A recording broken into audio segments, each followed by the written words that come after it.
నమస్తే, welcome to True nine news. Badvel MLC DC Govinda Reddy ఆధ్వర్యంలో YSR Congress party నియోజకవర్గం సర్వసభ్య సమావేశం. కడప జిల్లా బద్వేల్ మున్సిపాలిటీలో వైఎస్సార్సీపీ పార్టీ నియోజకవర్గ సర్వసభ్య సమావేశం నిర్వహించారు. ఈ సందర్భంగా ఎమ్మెల్సీ డిసి గోవిందరెడ్డి మాట్లాడుతూ టీడీపీ మాజీ శాసనసభ్యురాలు విజయమ్మ తనయుడు రితీష్ రెడ్డికి ఆ పార్టీలో చిన్న పదవి లేకున్నా బద్వేల్ వైసీపీ నాయకులపై అక్రమ కేసులు బనాయిస్తూ వారి ఇళ్లపై కక్ష సాధింపులు చర్యలు చేపడుతున్నాడని ఆయన తెలియజేశారు. ఇదే తరుణంలో కమలాపురం మాజీ ఎమ్మెల్యే రవీంద్రనాథ్ రెడ్డి మాట్లాడుతూ కూటమి ప్రభుత్వం సూపర్ 6 పథకాలు చెప్పడమే తప్ప ఇచ్చింది ఏమీ లేదంటూ ఎద్దేవా చేశారు. ఈ సమావేశానికి వైఎస్సార్సీపీ నాయకులు, కార్యకర్తలు పాల్గొన్నారు.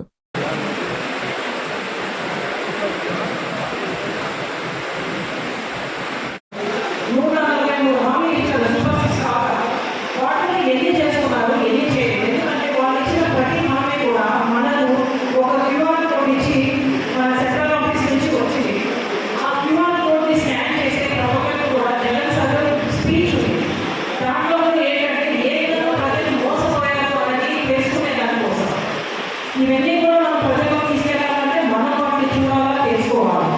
సో అది కూడా వాళ్ళు ఏదైనా ప్రతి ఒక బాండ్ పేపర్ ఇచ్చారు. దాంట్లో చంద్రబాబు నాయుడు గారు, పవన్ కళ్యాణ్ గారు వీళ్ళందరూ కూడా సంతకం పెట్టారు. మీ ఇంటికి ఏమేమి హామీలు వస్తాయి, మీ ఇంటికి ఏమేమి సంక్షేమ పథకాలు వస్తాయి. కాబట్టి ఇవన్నీ కూడా మనము ఇప్పుడు ఎల్ఈడి స్క్రీన్ మీద వేస్తారు. అవన్నీ తెలుసుకున్నాము, ప్రజల్లోకి సక్సెస్ఫుల్ తీసుకెళ్ళాలి. ఇవన్నీ కూడా మనం ఎఫెక్టివ్గా, ఎందుకంటే ప్రతి ఇంట్లో కూడా ఈరోజు ఏదో అమ్మఒడి అంతకుముందు గతంలో ఇచ్చిన దానికంటే కూడా నేను నిన్నగా చేసుకోమని చెప్పారు. ఇదే మనం చూస్తే లోకేష్ బాబు కూడా జగన్ సార్ ఏ విధంగా ఎంత అద్భుతంగా కామెంట్ చేసి కూడా మనం చూసాం. 15,000 అని చెప్పి 13,000 ఇచ్చారు. స్కూల్ డెవలప్మెంట్ ఫండ్ కట్ చేశారు. మేము ఎలాంటి షరతులు విధించకుండా అన్ని ఇస్తామని చెప్పారు. కానీ ఈరోజు వాళ్ళు ఏం చేస్తున్నారు, ఏదైతే జగన్ అని ఇచ్చారో సేమ్ అదే గైడ్లైన్స్ ఫాలో అవుతున్నారు. మరి అలాంటప్పుడు జగన్ గురించి నెగిటివ్ అయితే ప్రజల్లోకి తీసుకెళ్ళారు. అదే 13,000 ఇస్తున్నారు, అదే గైడ్లైన్స్ ఫాలో అవుతున్నారు. సో ఇవన్నీ కూడా మనం తెలుసుకోవాల్సిన అవసరం ఉంది. వీటన్నిటి గురించి కూడా తదుపరి పక్కన మనకు అన్ని తెలియపరుస్తారు. ఈరోజు ఇక్కడ వేదిక నిర్వహించిన మన ఆదిత్య గారిని ఈ కార్యక్రమం గురించి మనందరికీ కొన్ని ముఖ్యమైన వాక్యాలు మనం మరి చెప్పిన మాటలు అబద్ధాలు ఆడి మన వల్లనే ఎవరైనా అడిగితే మీ నాలుక మరి లావుగా ఉంది అనేటువంటి మాటలు మందంగా ఉంది, నాలుక మందమని మన వల్ల తిప్పికొట్టేటువంటి మాటలు చంద్రబాబు గారు మాట్లాడుతున్నారు.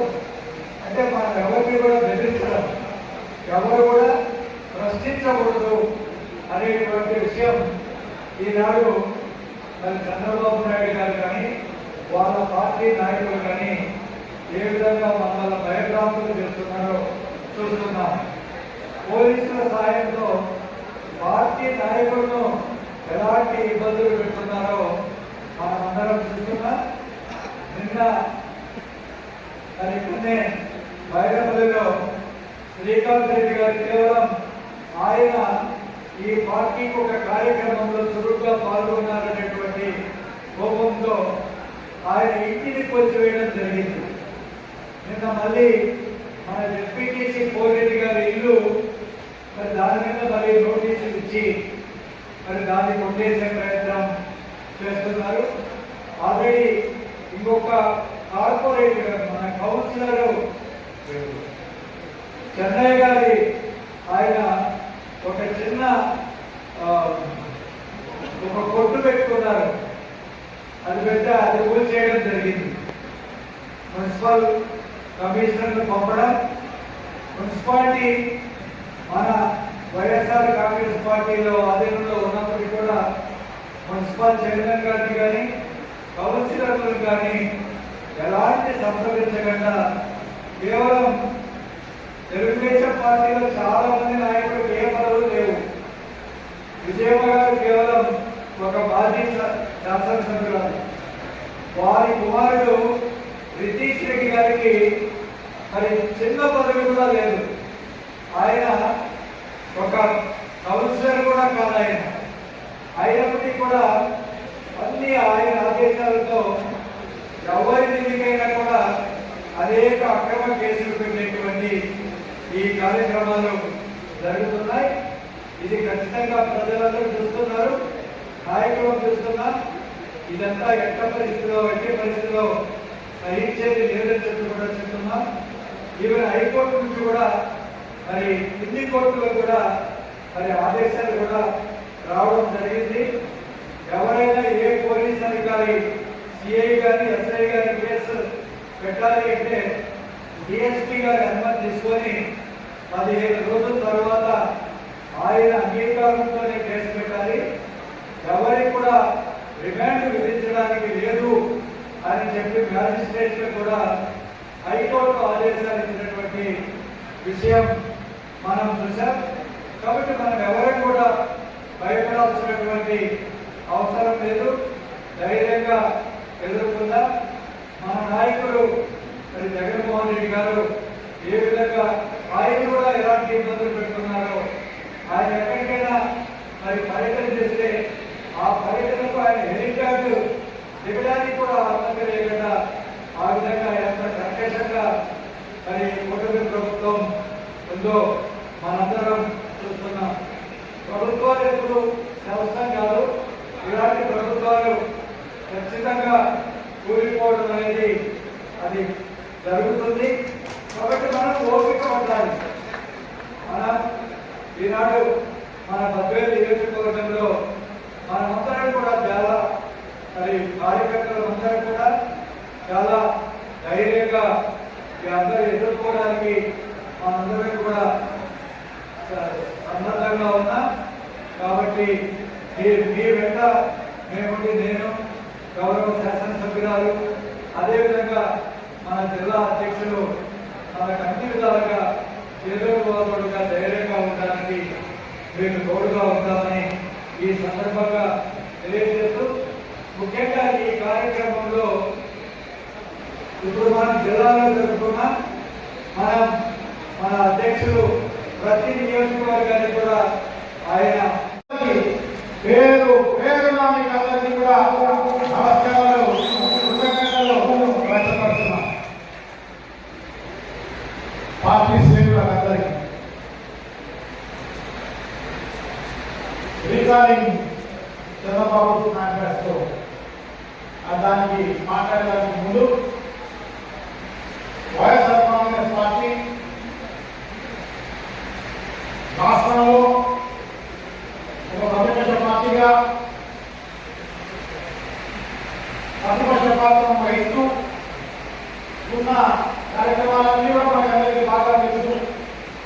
ఎందుకంటే ఈ రాష్ట్రంలో ఏ సమస్య వచ్చినా, ఈ రాష్ట్ర ప్రజలకు ఏ కష్టం వచ్చినా ప్రభుత్వం వల్ల కానీ లేకపోతే వాతావరణ పరిస్థితుల వల్ల కానీ ఎక్కడ నష్టం వచ్చినా, ఎక్కడ కష్టం వచ్చినా, ఎక్కడ ఇబ్బంది వచ్చినా వైఎస్ఆర్ కాంగ్రెస్ పార్టీ ఈ 14 నెలల కాలంలో ముందుండి అన్ని కార్యక్రమాలు నిర్వహించిన పరిస్థితి మనందరికీ కూడా బాగా తెలిసిన విషయమే అని చెప్పి తెలియజేస్తున్నాం.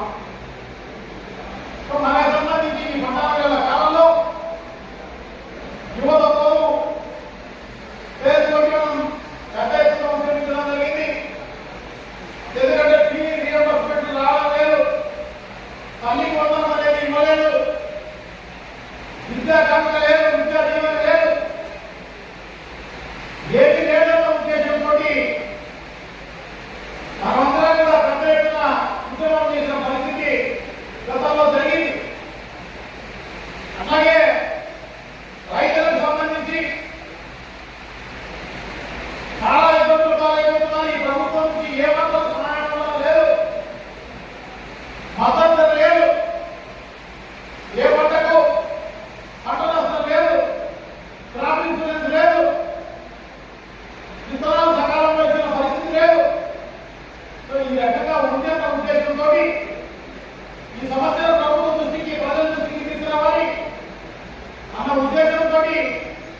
నుంచి మోసం చేశారన్న ఉద్దేశంతో వెనుకోడు దినాన్ని పెద్ద ఎత్తున మనం నిర్వహించిన పరిస్థితి.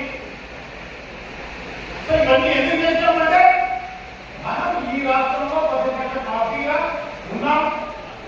మనం ఇవన్నీ కూడా ఖచ్చితంగా చేయాల్సిన అవసరం తప్పకుండా ఉంది. గతంలో జగన్మోహన్ రెడ్డి గారు అధికారంలో ఉన్నప్పుడు కూడా సిస్టమేటిక్ గా అధికార పక్షం ఎలా చేయాలో, ఎలా ప్రభుత్వాన్ని నిర్వహించాలో అలా నిర్వహించిన పరిస్థితి మనం గత 5 నెలల్లో చూడడం జరిగింది అని చెప్పి మీకు అందరికీ కూడా తెలియజేసుకుంటున్నాం. ఈ రాష్ట్రంలో, భారతదేశంలో ఈ రాష్ట్రంలో ఒక ముఖ్యమంత్రి ఒక మంచి అడ్మినిస్ట్రేటర్ గా పరిపాలించి ఇన్ని సంక్షేమ కార్యక్రమాలు కరోనా కష్టకాలం వచ్చినా ఏదైతే చెప్పడం జరిగిందో అన్ని మేనిఫెస్టోలో చెప్పిన విధంగా 99% కూడా అన్ని అమలు చేసిన ఘనత జగన్మోహన్ రెడ్డి గారి. అంటే ఏ పాత్ర నిర్వహించినా కూడా ఆ పాత్రను కరెక్ట్ గా నిర్వహించే వ్యక్తి జగన్మోహన్ రెడ్డి గారు. సో అందుకోసమే మనమందరం ఈ రోజు కూడా పల్లెలకు పోయి ఎక్కడైనా కూడా కాళ్ళు ఎగరేసి మనం వైఎస్ఆర్ కాంగ్రెస్ పార్టీ నాయకులను చెప్పి మనం కాళ్ళు ఎగరేసుకుని చెప్పేదానికి అవకాశాన్ని కల్పించిన వ్యక్తి జగన్మోహన్ రెడ్డి గారు. ఏదైతే చెప్పడం జరిగిందో అన్ని అందించారు కాబట్టి మనకే ఆ హక్కు ఉంది ప్రజల దగ్గరికి వెళ్ళేదానికి. చంద్రబాబు ముఖ్యమంత్రి అయినారు మనకి. సో ఎల్లవేళ మోసము అబద్ధాలు తప్ప వేరే ఏం చేయాలన్నమాట. తప్పకుండా ఇన్ని కార్యక్రమాలు మనం చేశాం. దాంట్లో బద్వేలుకు సంబంధించి, బద్వేలు నియోజకవర్గానికి సంబంధించి ఈ నాయకులందరూ కూడా బాగా కష్టపడి చేసిన వల్లనే ఈ వెన్నుపోడు దినం నుంచి మొదలుకొని, యువత పోరు నుంచి మొదలుకొని, రైతు ఉద్యమం నుంచి మొదలుకొని ఇవన్నీ కూడా కరెంటు జాతీయ ఉద్యమంలో మొదలుకొని ఈ 14 నెలల కాలంలో